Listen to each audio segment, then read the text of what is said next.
দীর্ঘ ১০ বছরেও স্থায়ী ক্যাম্পাসের মুখ দেখেনি রাঙামাটি মেডিকেল কলেজের শিক্ষার্থীরা। শ্রেণীকক্ষ, শিক্ষক ও আবাসন সমস্যা নিয়ে ধুঁকে ধুঁকে চলছে পার্বত্য অঞ্চলের প্রথম ও একমাত্র মেডিকেল কলেজের কার্যক্রম। রাঙামাটি রিপোর্টার শঙ্কর হোড়ের পাঠানো তথ্য ছবিতে ডেস্ক রিপোর্ট। ২০১৫ সালের ১০ জানুয়ারি রাঙ্গামাটি জেনারেল হাসপাতালের ৫তলা বিশিষ্ট করোনারি কেয়ার ইউনিটের ভবনে চালু হয় রাঙ্গামাটি মেডিকেল কলেজের শ্রেণী কার্যক্রম। এক দশক আগে শুরু হওয়া সেই অস্থায়ী ক্যাম্পাসে এখনও শ্রেণী কার্যক্রম চললেও প্রয়োজনীয় সুযোগ সুবিধার অভাবে তা চলছে খুঁড়িয়ে খুঁড়িয়ে। মাত্র ৫টি শ্রেণীকক্ষের ২টিতে ৭৫ জন করে ও বাকি ৩টিতে বসতে পারেন ৫০ জন করে। এখন প্রতি শিক্ষাবর্ষে ৭৫ জন করে শিক্ষার্থী ভর্তি করা হচ্ছে। ফলে সামনের দিনে শ্রেণীকক্ষে সব শিক্ষার্থীকে জায়গা দেওয়াই কঠিন হয়ে পড়বে। আমাদের এক বেস ক্লাস করতে ঢুকলে অন্য বেস বাইরে ওয়েট করতে হয়। আমাদের পর্যাপ্ত ক্লাসরুম নাই, ক্লাসরুম ছোট অনেক। আমাদের ক্লাস নিতে সমস্যা হচ্ছে।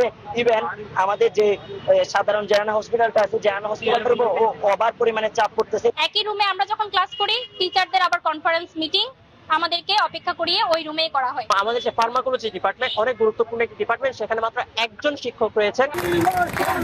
একাডেমিক সমস্যার পাশাপাশি রয়েছে আবাসন ও শিক্ষক সংকটও। শিক্ষার্থীরা স্থায়ী ক্যাম্পাসের দাবিতে আন্দোলনে নামলেও হয়নি সমাধান। 10 বছর হয়ে যাওয়ার পরও আমরা একটা ক্যাম্পাস পাইনি, যেখানে আমাদের পরবর্তীতে স্থাপিত হওয়া এমন অনেক কলেজ তাদের স্থায়ী ক্যাম্পাসে চলে গিয়ে ক্লাস শুরু করে দিতে পেরেছে। আমাদের সাথে সমসাময়িক আরো 5টা মেডিকেলের ক্যাম্পাস হয়ে গেলেও আমাদের মেডিকেলের কোনো ক্যাম্পাসে একটি পর্যন্ত প্রতিষ্ঠিত হয়নি। এটা দায়ী আসলে কি? আমাদের দাবি হচ্ছে আমরা একটা স্থায়ী ক্যাম্পাস চাচ্ছি।